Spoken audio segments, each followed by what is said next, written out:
Bienvenue Bon dans ce webinaire. webinaire Concilivi. Désolée pour les petites difficultés de connexion. On est en live, donc ça peut arriver aussi. Mais ravie de vous accueillir parmi nous donc, pour cette belle discussion.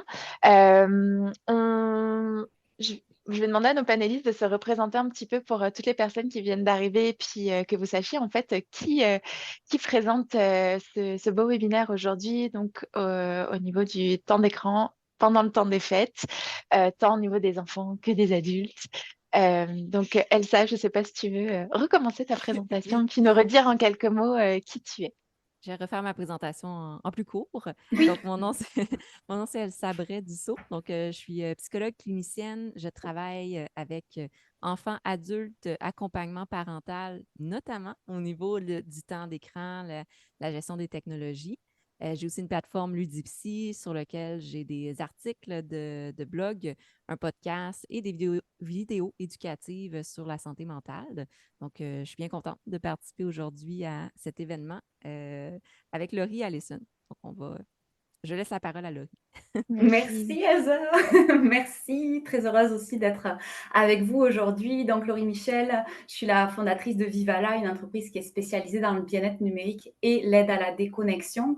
Donc on agit principalement pour sensibiliser aux enjeux de l'hyperconnectivité et aussi essayer d'accompagner tout le monde pour s'autoriser à se déconnecter du numérique et par lien se déconnecter aussi de nos responsabilités professionnelles. J'ai également un podcast, on parle de bien-être numérique pour parler de cet enjeu-là, donc de la Mm. place de la technologie dans nos vies et aussi des répercussions en fait que ça peut avoir cette technologie, à la fois positive mais aussi parfois un petit peu plus néfaste. Donc très heureuse d'être avec vous aujourd'hui sur ce webinaire. Je pense qu'on va avoir une belle conversation ensemble. Oui, on est ravis de vous accueillir toutes les deux, puis d'avoir vos deux expertises aussi pour ce sujet. Puis la première question qu'on se posait, justement, c'est pourquoi est-ce qu'on parle aujourd'hui d'hyperconnectivité et de gestion des écrans? Puis en quoi aussi c'est encore plus important peut-être durant le temps des fêtes. Oui, puis de mon côté, j'ai parlé de ce que j'observe au niveau de ma pratique clinique. Mais je travaille beaucoup avec les enfants, les parents et je fais de l'accompagnement, comme je nommais, sur justement Mhm. cette situation qui peut être problématique. Euh, Ce qui est intéressant d'observer, c'est que la technologie, donc autant les médias sociaux que aussi simple l'utilisation d'Internet, fait vraiment partie du quotidien, hein. Même, je me rappelle de mon côté, j'avais eu un petit choc quand j'avais appris que mon petit frère, on a un 7 ans de différence, s'était demandé qu'il y ait un ordinateur durant ses cours à l'école.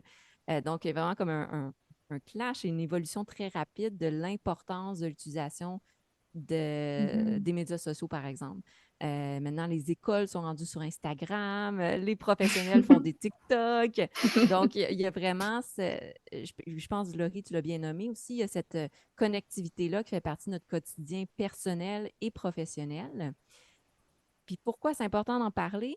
Justement, parce que c'est omniprésent. C'est pas quelque chose qu'on peut juste ignorer et parce que ça a différents impacts au niveau de la santé mentale, que ce soit des impacts plus positifs. Par exemple, ben, ça permet d'être connecté, ça permet d'être des fois plus efficace, ça permet de socialiser dans des contextes où on ne peut pas sortir de chez soi, même dans les bons côtés, puis on pourra en reparler.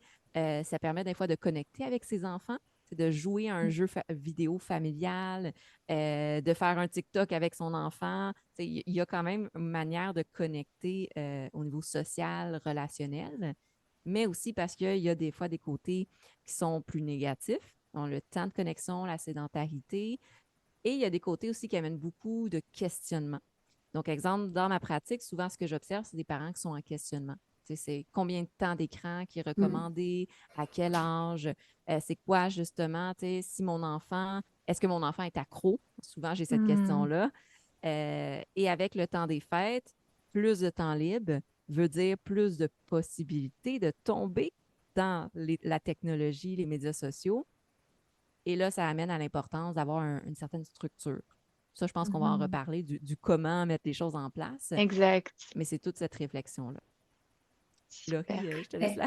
Oui, je vais rebondir d'ailleurs sur ce que tu dis, Elsa, parce que vous l'entendez, moi j'ai un petit accent du sud-ouest de la France, je suis expatriée, puis c'est certain que merci d'exister à la technologie, parce que ça me permet de faire d'avoir des échanges, on va dire, aujourd'hui avec ma famille et mes amis que j'aurais pas pu avoir il y a 20, 30 ans.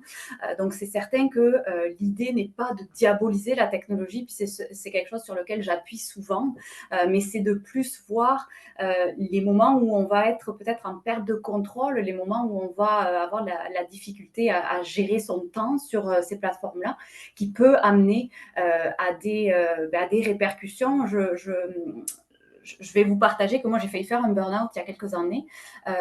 Certainement pas parce que la technologie était présente dans ma vie, mais c'était la façon dont j'utilisais la technologie qui était problématique pour moi. Donc, je pense que c'est très important de se sensibiliser à cette partie peut-être un petit peu cachée des fois de la gestion de la technologie. Qu'est-ce que ça peut nous amener, nous, comme répercussions sur notre santé mentale, comme l'a dit Elsa, sur notre santé physique, également sur nos relations sociales.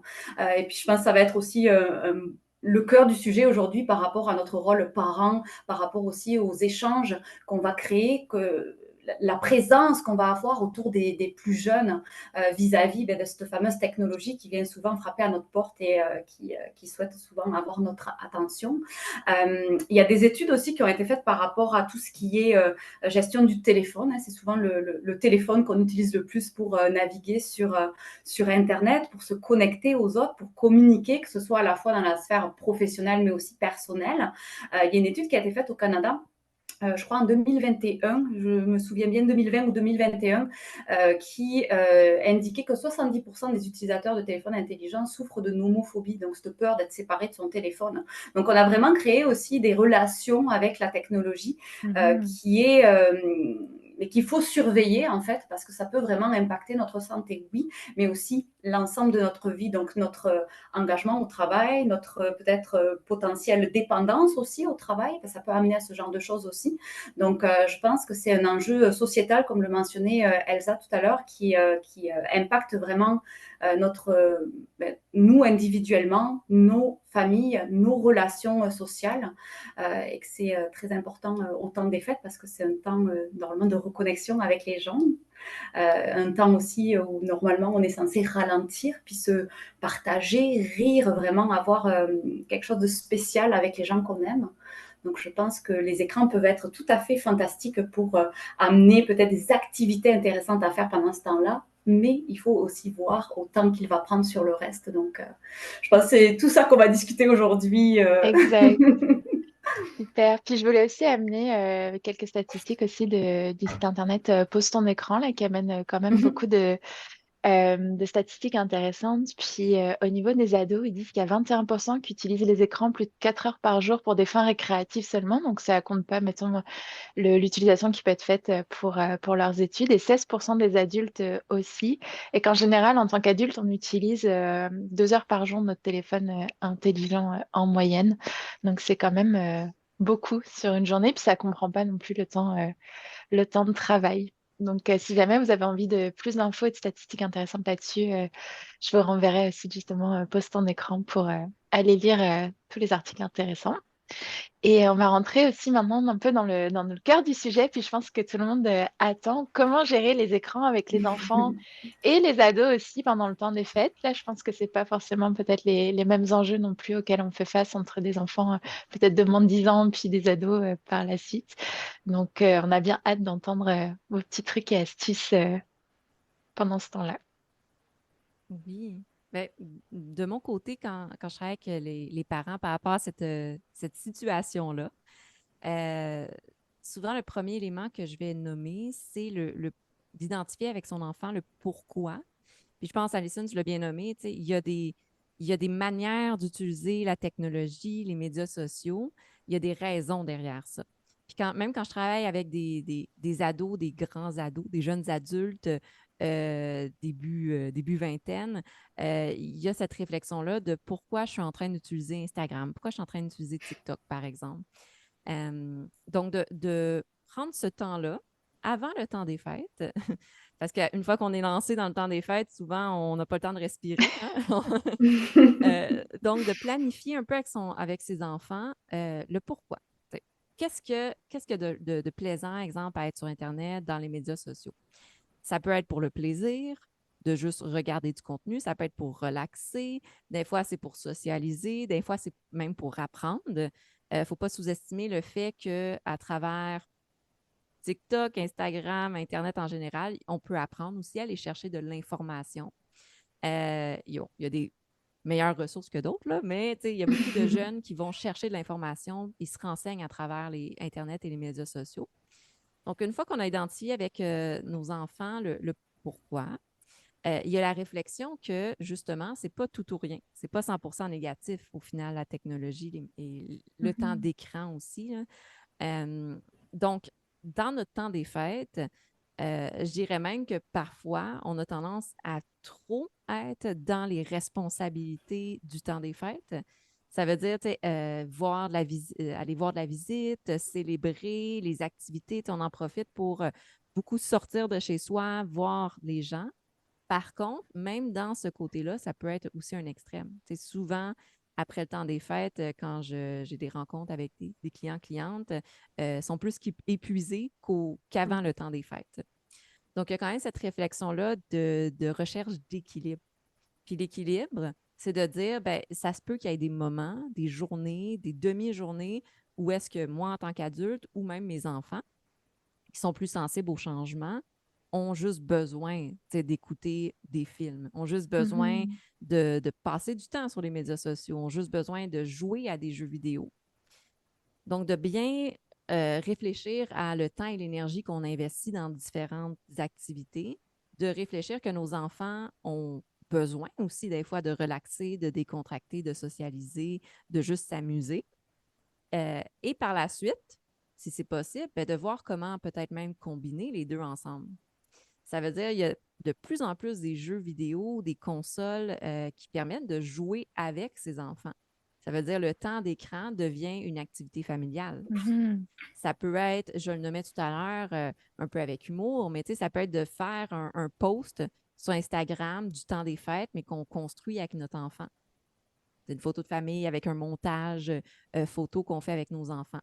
Ça peut être faire une vidéo TikTok de temps des fêtes avec nos enfants puis nos animaux de compagnie. Il y a moyen de connecter avec nos enfants, c'est de profiter du temps des fêtes pour connecter avec eux, mais comme on va dire, de manière équilibrée et de manière à ce que ce soit positif pour toute la famille. Ce que j'aime dans ce que tu dis, c'est qu'il y a aussi vraiment ce côté de se dire, bah, ça fait partie de notre quotidien, puis notre réalité, de notre vie. Donc, on ne veut pas juste tout couper, puis justement pour créer la frustration. Puis aussi, un côté de se déculpabiliser un petit peu en tant que parent également. Là, j'ai l'impression que des fois, on se met beaucoup de pression aussi en tant que parent, puis se déculpabiliser aussi sur le fait que bah, c'est pas si grave s'il y a justement des temps d'écran durant le temps des fêtes, si on regarde des films, et justement de réfléchir à comment en faire des moments plus de partage en famille au besoin. Tout à fait. Puis je pense, je vais juste renchérir un peu sur ce que tu as nommé, mais la culpabilité est quelque chose qui Mhm. revient souvent avec les parents avec qui je travaille. La culpabilité de laisser mon enfant jouer aux jeux vidéo, écouter la télé, même des fois la culpabilité de soi-même, avoir besoin de passer, exemple, 1 heure sur les médias sociaux ou à gamer, hein, jouer à un jeu vidéo.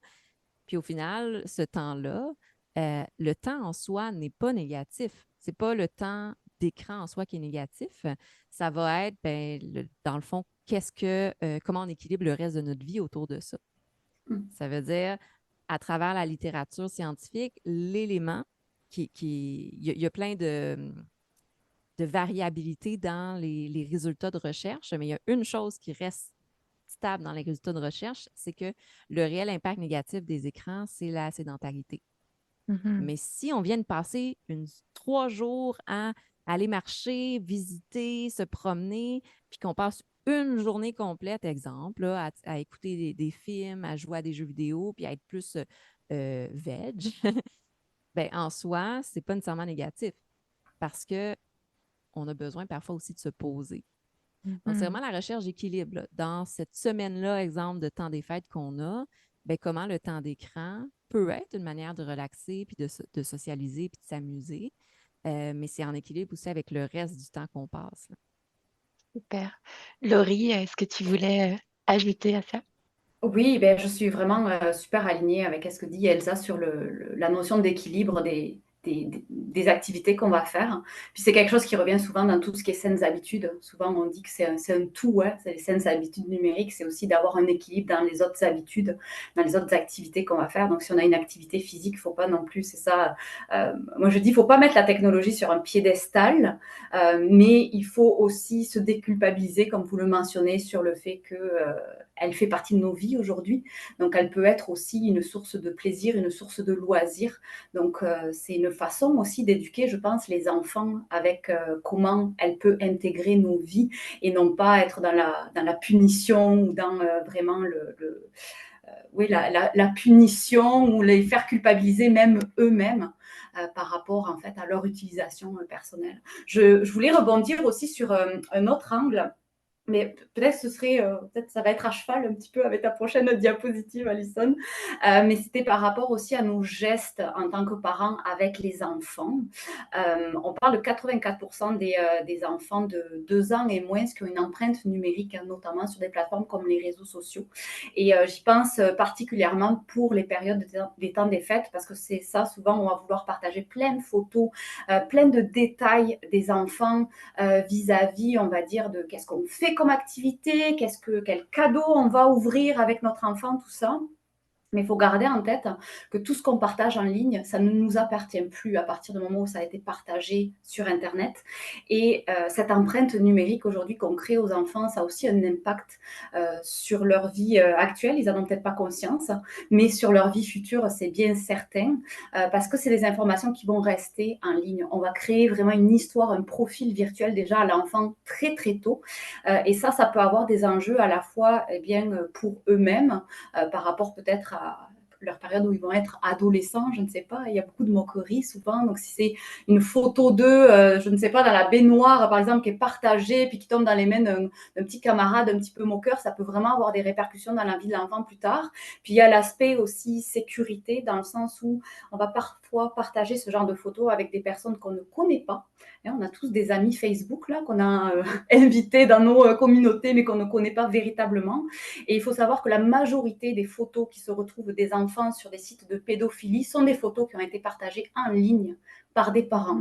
Donc là aussi, je pense que c'est très, très important de toujours se questionner sur, OK, les photos que je vais partager sur mes enfants, est-ce que c'est une photo qui dit trop d'informations? Est-ce que mon enfant, plus tard, quand il va être adolescent, quand il va être jeune adulte, il va être confortable avec tout ce que j'ai mentionné de lui? Parce que c'est un petit peu comme partager son intimité aussi, qui il est, ses réactions, tout ça. Donc ça aussi, je pense que c'est quelque chose qui est très important à garder en tête quand on a des actions sur les plateformes comme les réseaux sociaux, parce qu'elles ne nous protègent pas.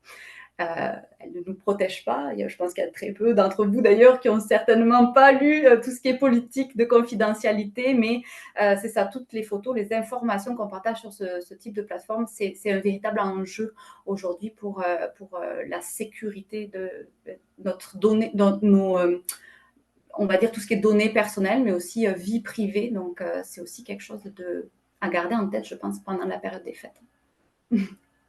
Effectivement, super. Ça faisait vraiment le lien avec la question qu'on avait d'après. Quel est vraiment notre rôle d'adulte aussi dans cette situation? Puis Elsa, je ne sais pas si tu voulais ajouter ou rebondir sur ce que Laurie apportait. Oui, ben, je suis bien contente que tu mentionnes ça parce que, effectivement, c'est quelque chose qui peut être problématique. En fait, souvent, en tant qu'adulte, en tant que parent même, c'est recommandé de faire de l'éducation ou de la sensibilité numérique le plus tôt possible, en fait. C'est comme on veut enseigner à nos enfants le plus tôt possible à comprendre et gérer leurs émotions, à s'accepter. Bon, on leur donne, on leur communique de l'information. L'utilisation des technologies, puis tout ce qui est la sécurité numérique, c'est important d'éduquer, d'enseigner le plus tôt possible.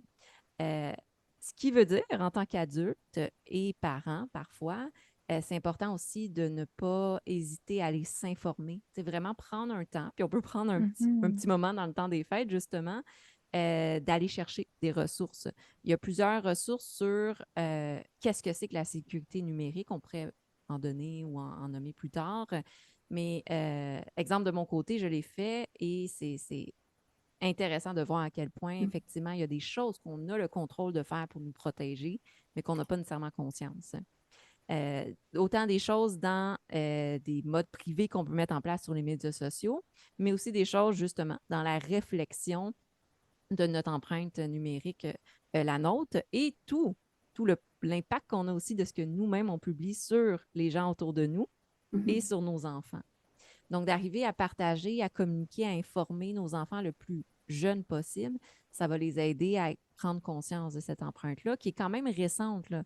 Il y a 30 ans même, moi, quand j'étais jeune, on ne parlait pas de ça parce que ce n'était pas un impact sociétal. Ça l'est aujourd'hui.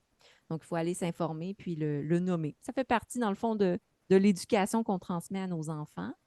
Et à travers ça, ben, ça aide à prévenir, justement, toute l'empreinte que des fois on a quand on est jeune enfant et qui nous suit, effectivement, comme tu l'as nommé, Laurie, qui va nous suivre plus tard dans notre développement. Vraiment. Super intéressant, merci. Puis, euh, avant qu'on passe peut-être à la prochaine question qui est un petit peu moins axée sur justement vraiment notre rôle de parent, puis plus un petit peu axée sur en tant que gestionnaire, qu'est-ce que je peux faire, donc plutôt sur le monde de l'entreprise. Je ne sais pas, peut-être, Julie, est-ce qu'il y a des questions dans le chat déjà par rapport à ce qui vient d'être mentionné, ou est-ce que quelqu'un aurait une question à poser justement tout de suite? Là, je me dis avant qu'on passe à la suite. Je ne vois pas de questions pour l'instant, donc on peut poursuivre puis on reviendra à la fin s'il y en a d'autres qui s'ajoutent en cours de route. Super. Puis, Laurie, Elsa, pareil, avant qu'on passe un petit peu plus sur un autre volet, est-ce que, il y avait d'autres choses, d'autres astuces que vous souhaitiez communiquer aux parents? Qu'est-ce qui serait peut-être important de retenir aussi dans, Oui, dans la discussion? je peux rebondir peut-être sur cette question de notre rôle d'adulte. Je vois aussi une façon à travers l'éducation de la technologie qui est quelque chose qui peut attirer beaucoup notre attention au quotidien, oui, pendant la période des fêtes, mais au quotidien. Une façon aussi de valoriser le temps des fêtes. De vraiment favoriser la présence, donc d'éduquer, on le répète beaucoup, hein, mais éduquer par l'exemple aussi en tant qu'adulte, de périodes où on va décider de se connecter, des périodes où on va décider de se déconnecter pour être vraiment dans le partage avec les gens qu'on aime, dans peut-être même la création de traditions familiales, surtout avec les enfants. Donc je pense que c'est aussi une belle période, la période des fêtes, que d'amener un petit peu cette réflexion-là autour de la vraie présence, j'appelle ça, la présence à la fois physique mais aussi mentale, donc d'être vraiment ancré dans l'instant avec nos gens. Super. J'aimerais rajouter un petit quelque chose par rapport à ça, puis ça va être intéressant. Ça va être la question inverse. Ou en fait une question, mais abordée un peu différemment. Quel est le rôle, aussi notre rôle parfois en tant qu'adulte et parents? Ben, c'est aussi d'avoir, je le nomme ainsi, cette humilité-là parfois de nommer qu'on ne connaît pas les choses et de laisser même parfois nos enfants nous apprendre certaines choses. Et c'est quelque chose parfois que je fais en accompagnement parental qui aide beaucoup à connecter avec ses enfants, c'est de laisser nos enfants nous montrer leur univers au niveau numérique des écrans. On le voit, exemple, avec les jeux vidéo. Un enfant qui va passer du temps à jouer sur son ordinateur, sur Discord. Si vous ne connaissez pas Discord, je vous invite à en parler avec vos enfants. Et de voir, souvent en tant que parent, puis c'est normal, le premier réflexe face à quelque chose qu'on ne comprend pas, c'est l'inquiétude. On ne comprend pas, on est incertain, on entend les choses négatives, mais de laisser cette opportunité-là, puis même peut-être passer du temps avec nos enfants, à les laisser nous montrer. Ben, voici Discord. Sur Discord, je peux parler avec mes amis sur tel canal. Il y a telle chose que je peux faire. Puis j'aime ça jouer à tel jeu. Regarde, je joue à ce jeu-là. Veux-tu essayer de jouer avec moi? Et ça fait des super beaux moments. Et là, à ce moment-là, notre rôle en tant qu'adulte, c'est aussi de nous laisser apprendre par nos enfants parce que c'est normal. en tant qu'adulte aussi, on connaît certains médias sociaux, par exemple, on connaît certains jeux vidéo, connaît certaines émissions de télé, mais on ne peut pas tout connaître non plus. Fait que c'est de savoir qu'on peut apprendre aussi de nos enfants à ce niveau-là. Ok, donc s'intéresser, poser des questions, partager, puis engager, j'imagine, des fois une discussion qui pourra amener à leur propre réflexion aussi, puis eux à se demander si c'est correct ou pas correct, puis ce qu'ils en pensent. Exactement. Puis là, d'une pierre deux coups, ben, c'est plus facile de faire de l'encadrement numérique ou par rapport au temps d'écran quand on sait réellement qu'est-ce qui se passe à l'arrière de ça, là. Ça Mhm. revient au fait de connaître c'est quoi vraiment les besoins de mon enfant quand il est sur les écrans. Intéressant. Vraiment une belle question à se poser. Puis bah, la question qu'on se posait vraiment après, je sais qu'il y a plusieurs personnes qui étaient intéressées aussi à suivre ce webinaire. Bah, en tant que gestionnaire ou en tant que professionnel RH, c'est quoi vraiment notre champ d'action à ce niveau-là? Puis qu'est-ce qu'on peut mettre en place au niveau de l'entreprise dans la prévention de la gestion du temps des écrans bah, durant le temps des fêtes ou même en général? Oui, je vais vous partager quelques petites pistes de réflexion. C'est certain que la première qui me vient en tête, c'est que la période des fêtes, c'est une magnifique façon, on va dire, de mettre en avant vos valeurs d'entreprise, comme la fameuse conciliation famille-travail. Mhm. Et au cœur de la conciliation famille-travail, c'est certain qu'il y a ce fameux droit à la déconnexion.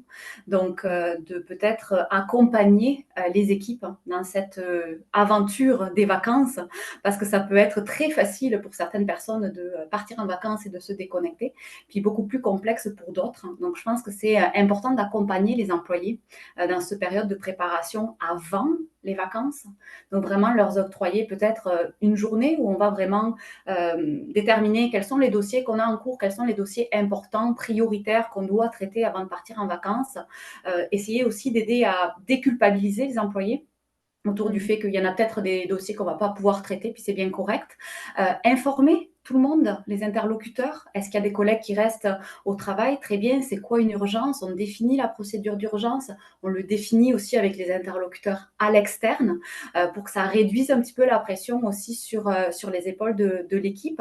On accompagne aussi les employés pour tout ce qui est message automatique, j'allais dire, d'absence, donc que ce soit le fameux courriel des absences à mettre donc pendant les dates de congé, que ce soit aussi tout ce qui est message vocal, etc. On les accompagne aussi pour les écrire correctement. Et ça, c'est quelque chose que j'essaie toujours de mettre vraiment le doigt dessus pendant mes interventions. C'est que je vois encore passer des courriels d'absence où les gens se commettent à être disponibles sur le téléphone, à répondre ou à regarder leur courriel de temps en temps pendant les congés. Puis ça, c'est sûr que si on ouvre la porte de cette façon-là, les gens vont l'apprendre et nous, on va y penser qu'on a fait cette promesse-là aux personnes qui vont recevoir peut-être ce message d'alerte. Donc, ça va pousser à la connexion, ça va pousser à regarder qu'est-ce que c'est qui se passe au travail. Et bien, quand on se reconnecte au travail, il ne faut pas s'auto-flageller, c'est certain, mais notre cerveau va rester un petit peu dans cette routine de travail. Donc, ça va venir un petit peu casser, en fait, cette période de recharge, normalement, qui est eh bien, le temps des fêtes. Donc, une procédure d'urgence, ça c'est essentiel. Informer tout ce qui est interlocuteur des dates et de comment ça se passe si jamais il y a une urgence aussi. Je pense que ça peut être aussi une bonne période pour faire des rappels au niveau de tout ce qui est réglage des outils numériques qu'on utilise. Que ce soit sur le téléphone, que ce soit aussi l'ordinateur. Rappeler à tout le monde que, par exemple, l'ordinateur de travail, on l'éteint. On ne le met pas en veille, on ne le met pas à moitié sur le bureau à côté du canapé, qu'on peut juste aller voir qu'est-ce que c'est qui s'est passé pendant les 2 jours, n'est-ce pas? On l'éteint, on a vraiment comme un petit rituel de départ en vacances. Moi, je conseille toujours d'avoir des jours tampons aussi. Donc, un jour tampon avant le départ en congé où on va vraiment, eh bien, peut-être faire cette fameuse réunion en équipe, déterminer, OK, quel dossier a été avancé, inviter tout le monde à se lâcher prise aussi. Hein. C'est aussi, je pense, avec sa casquette de soit RH, soit gestionnaire, c'est aussi très puissant les mots que vous allez dire à ce moment-là à vos équipes. Donc aussi valoriser cette période du temps des fêtes, valoriser le fait qu'ils ont le droit de relaxer, de passer du temps en famille.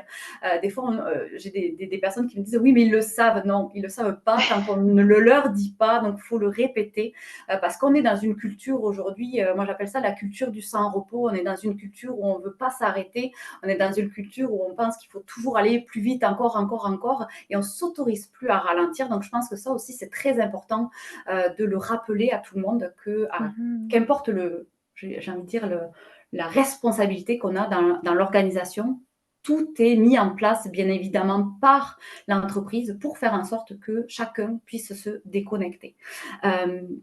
Donc, je mentionnais les jours tampons, donc un jour avant, un jour après aussi, ça peut aider les équipes à revenir après les vacances d'une façon sereine et de ne pas être tenté de regarder les courriels pour voir s'ils vont avoir trop de messages, par exemple, à traiter le jour de leurs vacances, qu'ils ne vont pas pouvoir répondre au délai. Donc, ça aussi, ça peut enlever beaucoup de pression sur les épaules des personnes.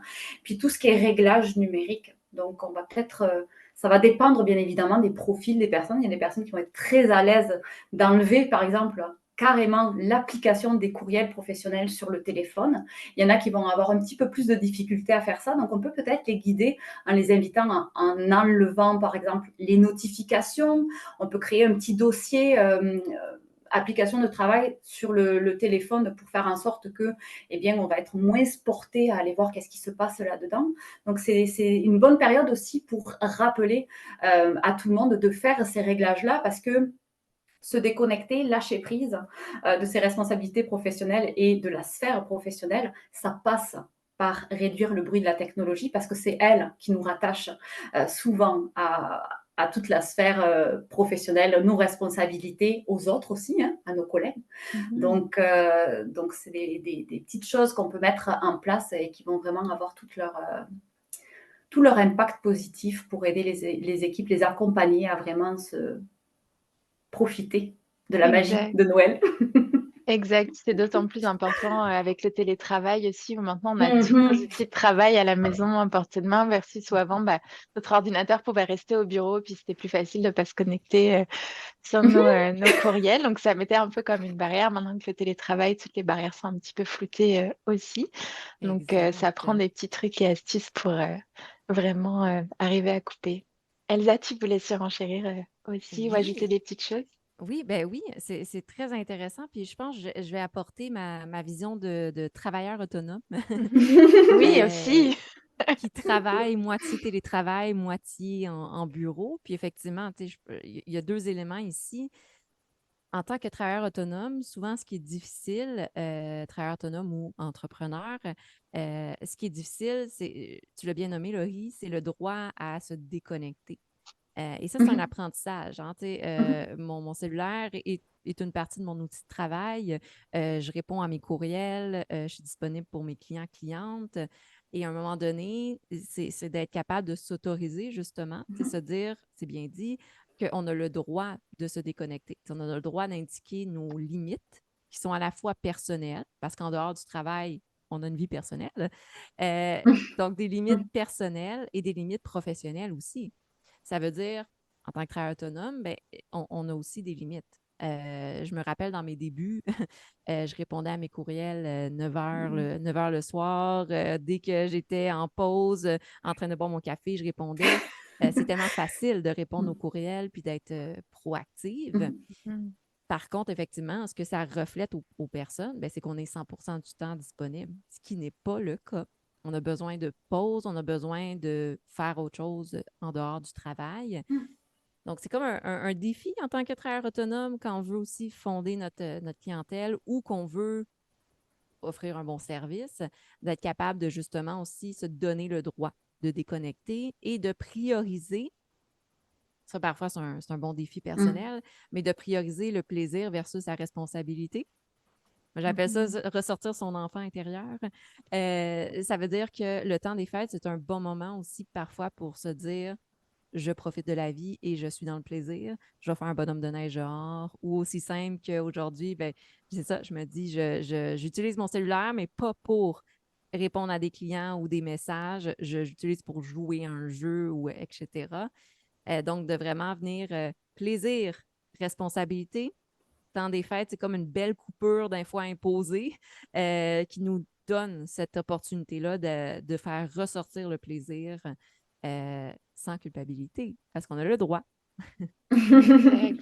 Exact. Puis je pense aussi que si jamais on a vraiment, vraiment de la difficulté à se déconnecter ou que ça nous stresse plus, peut-être de ne pas regarder nos courriels aussi, puis qu'on y pense beaucoup, beaucoup, peut-être de aussi s'autoriser à juste le faire, comme on Oui. parlait tantôt avec les écrans aussi pour les enfants. Donc de juste accepter que ça fait partie de notre vie, mais de le limiter dans le temps. Donc se donner peut-être une routine, mettons, à chaque matin, je regarde mes courriels pendant 10 minutes.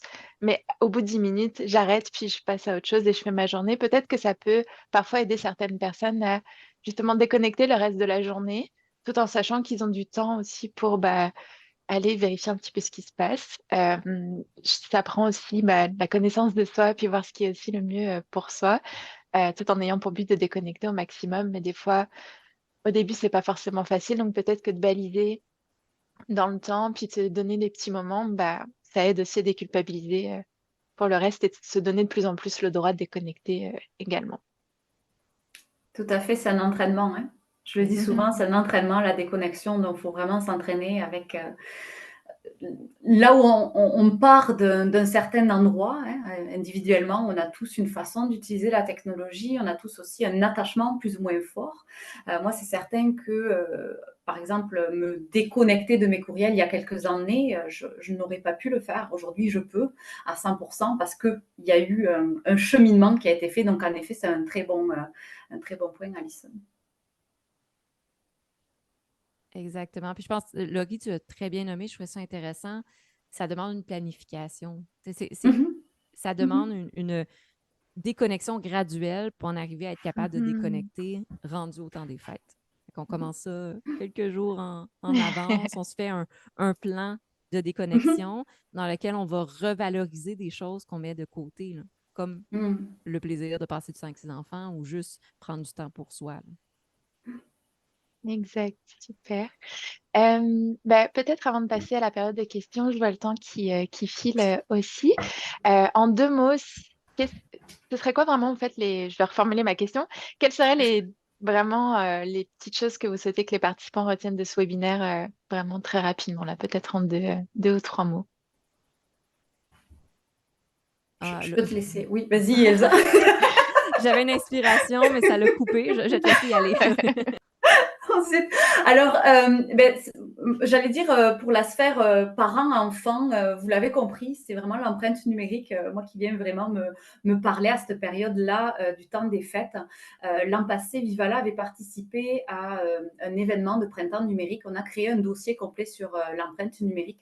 Donc, vous avez une étude de cas vis-à-vis de Facebook pour vraiment vous aider à vous protéger. Il y a aussi beaucoup de statistiques qui sont partagées, des informations aussi là-dessus. Donc, c'est une ressource qui est 100% gratuite.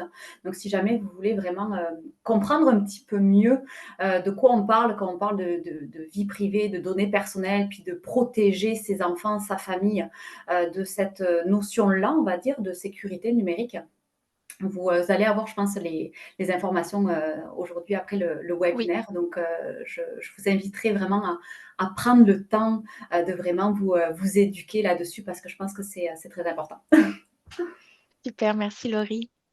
Oui, ben, de mon côté, au niveau parents-enfants, je pense que les mots-clés, ça serait de déconnecter pour se reconnecter, mais différemment.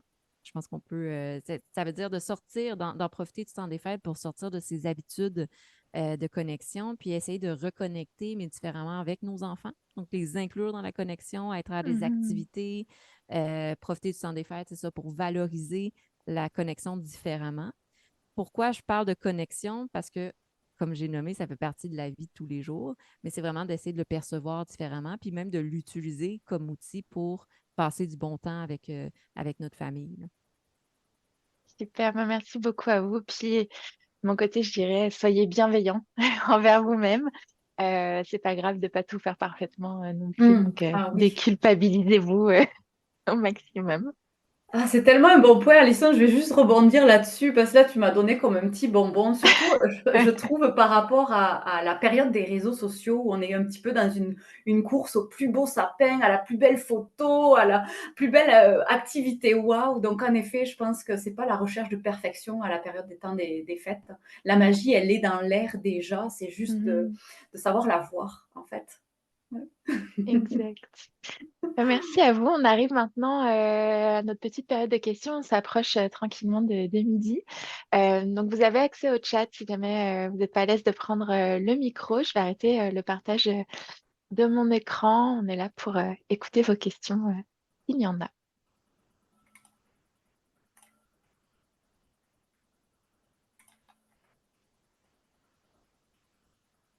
J'ai l'impression qu'il n'y a pas de questions.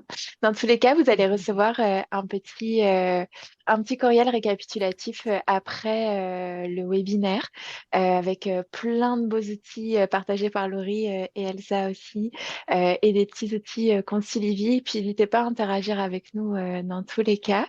On peut peut-être se laisser avec Elsa. Je sais que tu m'avais mentionné un petit exercice que tu aimes bien faire ou que tu Ah ben trouvais oui. intéressant à faire. Laurie en a un petit peu parlé tantôt aussi, mais on peut peut-être vous laisser avec un petit exercice de réflexion pour la journée. Elsa, je te laisse l'expliquer. Oui, ben oui, effectivement.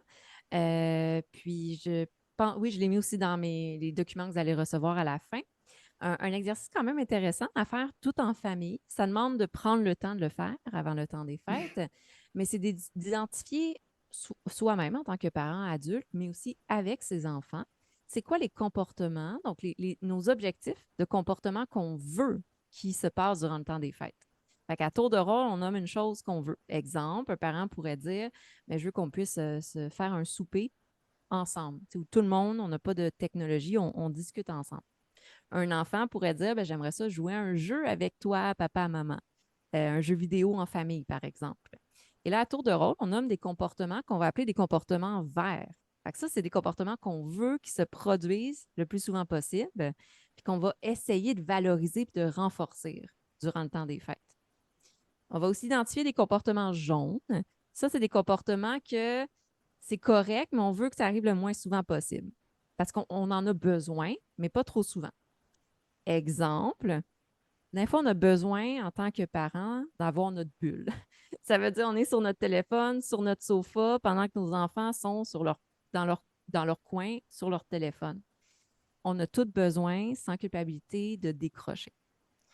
On ne veut pas, par contre, que ça arrive 6 heures par jour, tous les jours de la semaine, par exemple. Fait que ça, ce serait un comportement jaune que nos enfants peuvent nommer, que nous-mêmes, on peut nommer à tour de rôle. On les prend en note.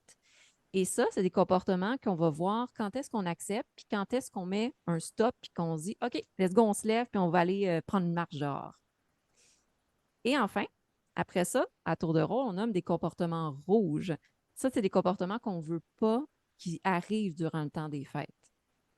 Ça peut être, bon, on ne veut pas de chicane, ou ça peut être, ben, je veux pas que, idéalement, j'aimerais ça pas passer ma journée au complet dans ma chambre, puis après ça, le regretter. Ça, il y a beaucoup d'ados qui sont capables de s'en rendre compte. À tour de rôle, les parents aussi nomment des comportements rouges par rapport à eux, pas par rapport à leurs enfants, parce qu'on ne veut pas être dans l'accusation. Donc, exemple, ben, moi, en tant que parent, je ne veux pas passer 1 heure par jour à regarder mes courriels de travail. Puis là, on le nomme, puis après, on essaie de trouver des solutions en famille pour que ces comportements-là n'arrivent pas durant le temps des fêtes. Fait que là, on a des comportements qu'on veut pas qu'ils arrivent, des comportements qu'on accepte et des comportements qu'on veut renforcer puis qu'on veut valoriser. Puis c'est un exercice à faire en famille parce que tout le monde peut contribuer. Des fois, on se rend compte que les enfants ont vraiment de la créativité dans les solutions. Puis c'est un beau moment durant le temps des fêtes pour essayer des nouvelles choses. Après ça, bon, on se fait un plan avec ça, puis on essaie de le mettre en place puis de le respecter. Donc, ça peut être des petits trucs comme on se donne des signaux. Ça veut dire comme oh, oh, attention, ou des mots-clés. Ça peut être n'importe quoi. Ça peut être le mot banane. Ça peut être attention, déconnexion, déconnexion. Fait qu'on se donne des mots-clés pour, après ça, être capable, de manière ludique, le plus possible, de mettre ça en pratique durant le temps des fêtes. Et au final, ça reste un plan et même en soi une activité pour s'assurer que le temps des fêtes se passe bien, bien ne veut pas dire que ça va être parfait, mais ça veut dire d'essayer le mieux possible de trouver un équilibre qui convient à tous les membres de la famille. Alors, c'est l'exercice. J'ai le visuel qui va être dans les documents qui va être remis par Alison. Si jamais vous avez des questions, vous avez mes coordonnées. N'hésitez pas à m'écrire ou à nous écrire. Exactement, on vous partage tout ça dans la journée à la suite des webinaires. Puis merci beaucoup Elsa pour cette belle activité. Euh, puis ouais, je pense que ça va être vraiment intéressant. Ça peut engendrer de très très belles discussions en famille. Puis j'aime beaucoup le fait toujours d'inclure les enfants aussi dans la discussion, puis de les rendre acteurs aussi du Tout à fait. changement et un peu maîtres de leurs décisions. Je pense qu'ils sont peut-être à même de plus accepter des comportements et des, des changements si jamais ils ont pris part à la décision également. Euh, Exactement. C'est l'élément clé. exact. Super. Bah, Laurie, est-ce que tu avais quelque chose à rajouter ou est-ce qu'on est... J'adore cet exercice, vraiment. Je trouve que ça va ouvrir en plus plein de belles discussions, en plus pas d'avoir comme des règles de vie un petit peu par rapport à ça durant les fêtes. Moi, je vais vous laisser avec cet exercice-là. Je vous inviterai peut-être à une réflexion sur l'intention que vous pourriez porter pour la totalité de vos congés, par exemple pendant le temps des fêtes. Comment vous voulez que vos enfants se souviennent de cette période-là des fêtes aussi, parce que ça peut aussi vous inviter à créer quelque chose qui n'a pas besoin d'être compliqué, mais qu'on ressorte avec un sentiment on va dire, familial fort de ce temps de Noël. Donc, ça peut aider aussi à une façon différente de gérer la technologie, parce que souvent, on va aller créer des souvenirs quand même en se pitchant dans la neige, n'est-ce pas, en serrant les grands-parents dans les bras. Donc, ça peut être aussi tout simplement une intention comme ça à décider en famille, comme l'a dit Elsa. Hein, on peut inviter tout le monde pour une intention, comment on veut vivre sa période du temps des fêtes. Super, merci beaucoup Laurie. Puis un grand, grand merci à vous deux. C'était un plaisir de vous recevoir pour cette belle discussion aujourd'hui. Et bah, on va se laisser là-dessus. Je souhaite un beau temps des fêtes déconnecté à tous. Et n'hésitez pas à nous recontacter si jamais vous avez des questions ou besoin de plus d'informations sur Concilivie aussi ou l'activité de Laurie et d'Elsa. Bonne journée. Au Bonne revoir. journée. Au Bye revoir. bye.